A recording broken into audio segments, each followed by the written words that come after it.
Hey everybody, I'm David with Bolivar Live. Well, we're here again with Chandra, with Aran and Franklin, and we're just coming off a holiday weekend, but we've had a big storm hit down here, Chandra. Hit Florida. We had one hit South Texas that wasn't much, but the Florida Big Bend area got hit hard. Let's talk about the storm. And I asked you before we started the show, how come they didn't have the damage that we had down here? And your comment was it was the storm surge wasn't as high. Let's start Right. off with that because people don't realize what rushing water and waves crashing against a house can do. That's right. So one of the biggest things is that you just really need to know what your risks are. And, there's always, of course, the rain, but one of the big ones is the storm surge. And that's one of the things that we try really hard to design for because we can design for the wind pretty easily and work with clips and straps and shear walls. But the piles have to be designed to a certain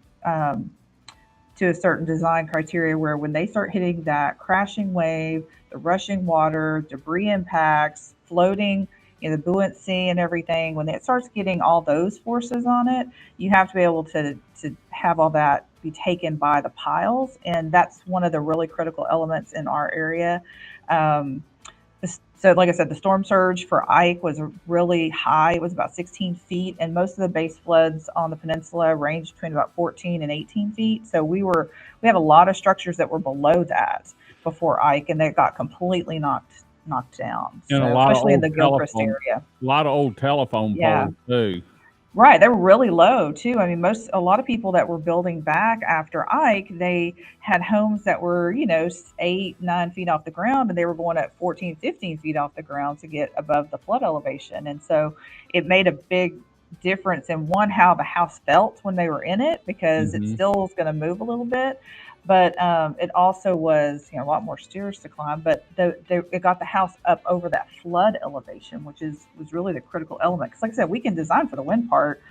It's just that flood element, and then some of those unknowns, like, are we going to get a tornado? Are we going to have really high rip currents in certain areas that are going to really put some extra load on some piles, or push debris into the house or something? So those are some of the main things that were differences. And last week, if you looked at the NOAA, I mean, it was like a hotbed out there. I mean, there was five different things going on I all at one know. time. You had Idalia going in one way, and you had storms coming our way, and out towards out in the eastern Atlantic. So I mean, there was a lot of stuff going on. So you really just never know when we're going to get something. I mean, we may go to sleep tonight, wake up, and there's something ready to pop up and hit us in 2 days. So you just kind of have to stay in a state of preparedness this time of year.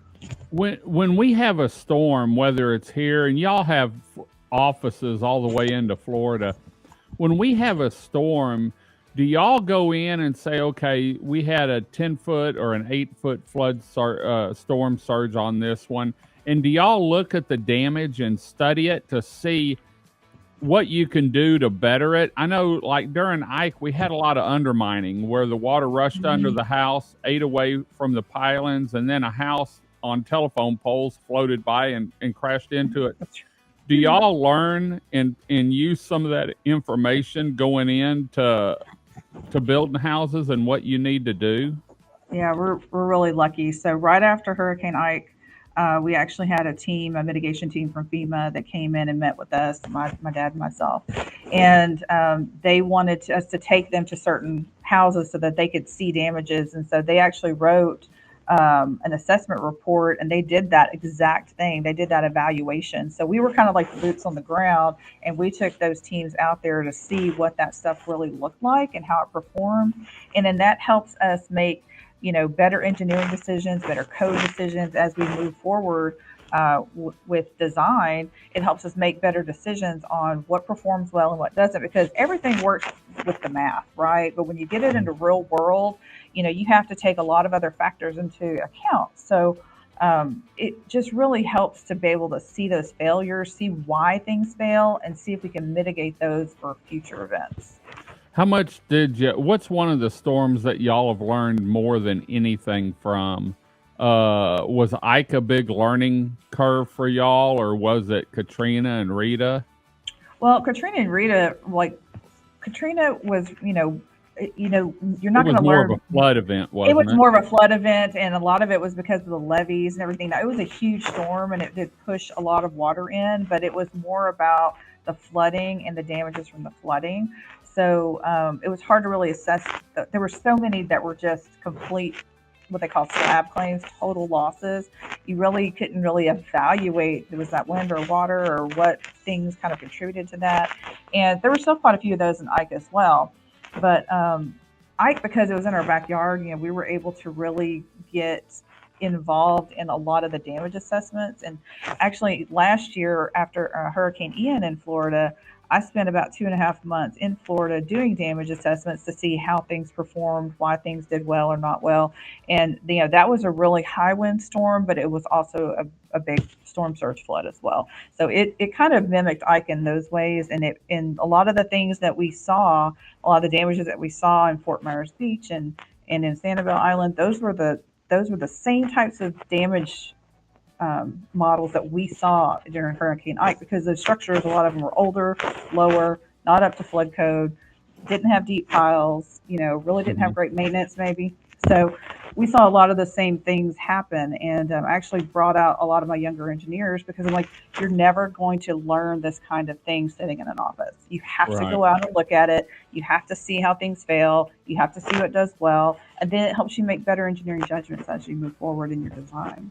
What's the biggest thing you've learned from one of the big storms, maybe the one in Florida or the one or Ike? What's the biggest thing that really surprised you that you've learned from some of those?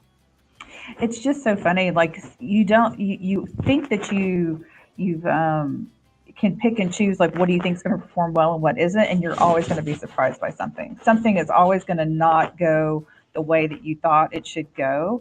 And I've seen so many. I've seen entire roof systems split into houses. I've seen, boats in the sides of houses. I mean, you just never know what's going to cause a failure, and so you get a lot of undermining. Depending on how those rip currents run Hmm. through there, you might start getting a lot of undermining in an area that it really wasn't supposed to have that. So if you may have something that's blocking the flow of water, then it's going to change that path. So you may have somebody decide to bring in a big shipping container and stick it in the middle of somewhere, and Right. it's going to divert the water differently than if it could just flow the way it's supposed to. So there's just a lot of different things that contribute to that. So one of the things, though, people, when they're trying to, say we look up tomorrow and we see that there's a storm, what are we going to do? I mean, obviously we all know to pick up our loose items or put down our shutters, or make sure our impact windows are okay. But one of the things that we've learned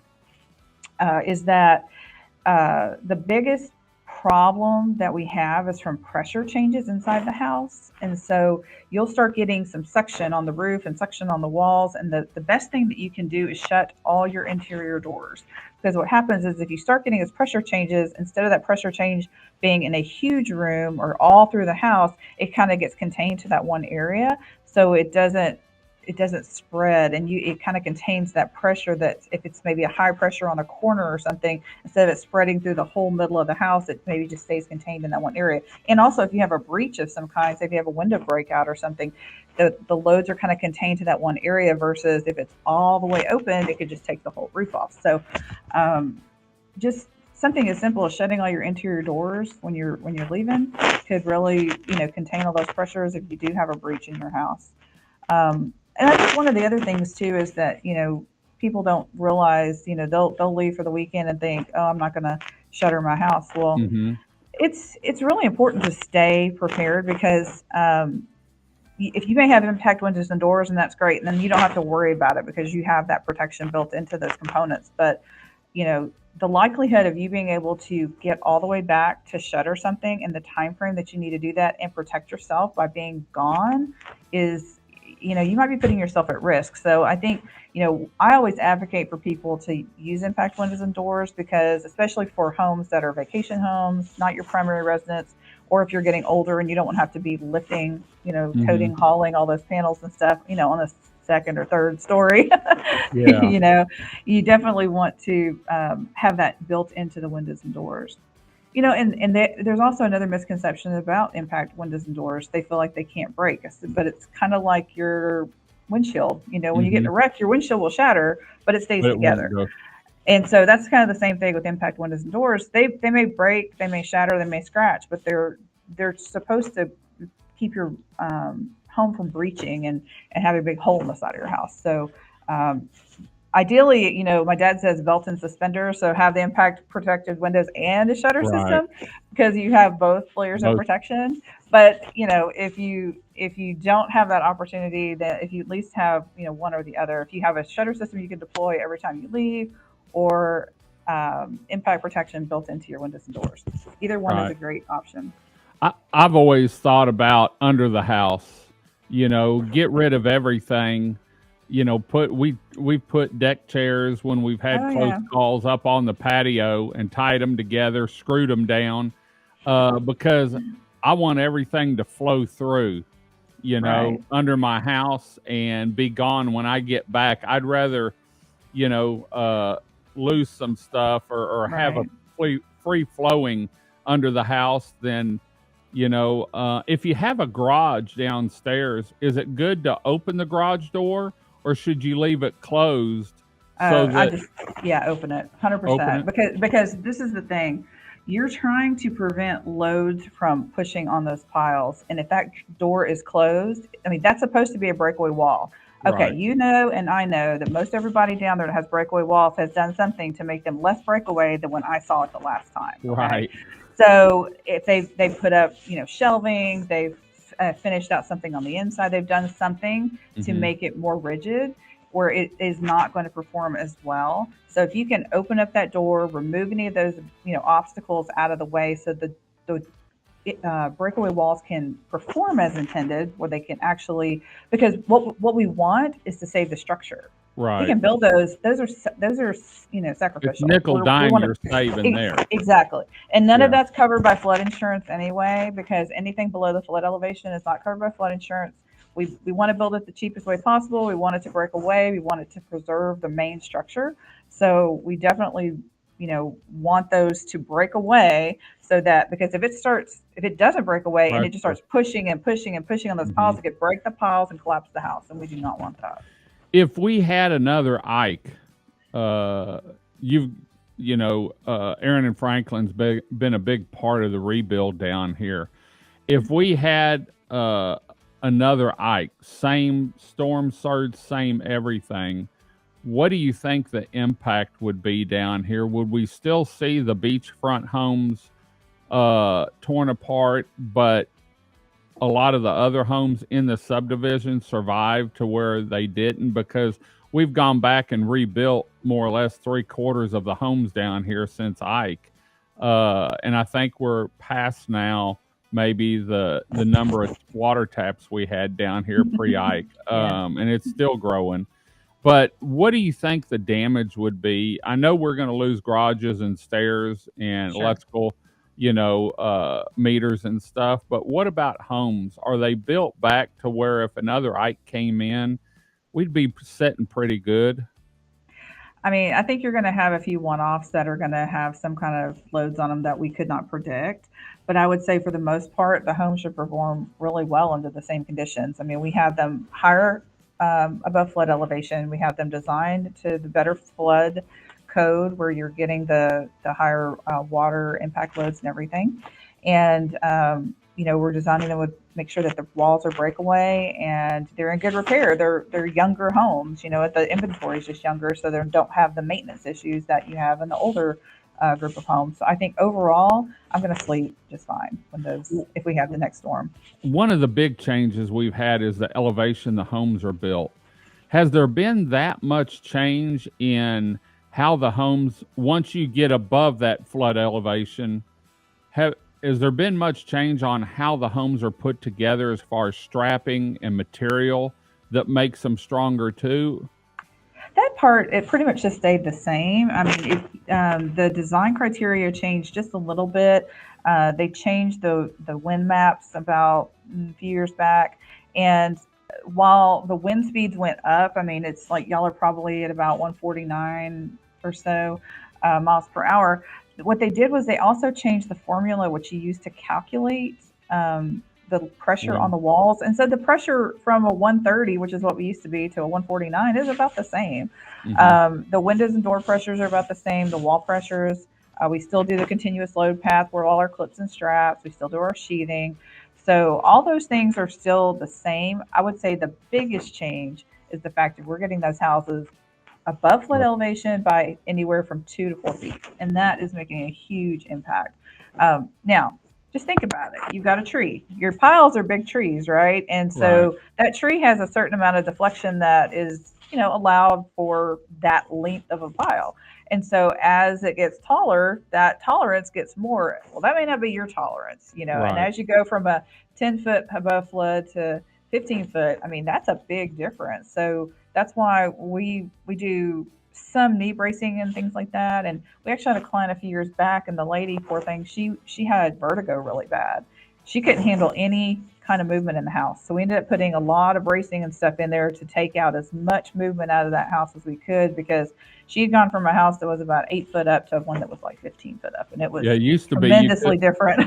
you couldn't back a truck under your house. You Right. parked in front of it, and now you can back a truck. Well, With a boat and a RV and right. And we did see during Ike, boats that were tied off to pylons that went up through the floor and stuff. And so, hmm you know, I tell everyone when they call for a voluntary evacuation, I pack up computer monitors, sound equipment, everything I need to operate.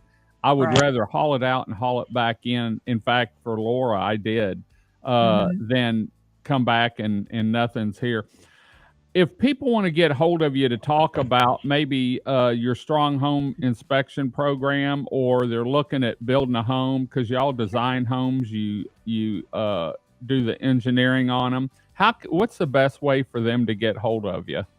Well, you can always you can either call our main office in Texas City, which is 409-935-5200, or you can just go on our website at aranfranklin.com. It's ARAN Franklin.com. Cool. Well, that's great. Well, we'll be back here in a week or so with another show with Chandra on twia, on home inspections. In fact, I think I'm going to corner her to go in depth into the strong home inspection program. What makes a home a strong home inspection? Because and I want to talk about this too. The discount for insurance is unbelievable, and it's actually worth doing it depending on the size of your home, from what I've heard. And so we'll dive into that. Chandra, thanks for joining us Yes. today. We're going to head on out. Until next time, I'm David with Bolivar Live. Y'all have a great day, great week. Come see us. God bless, and bye bye.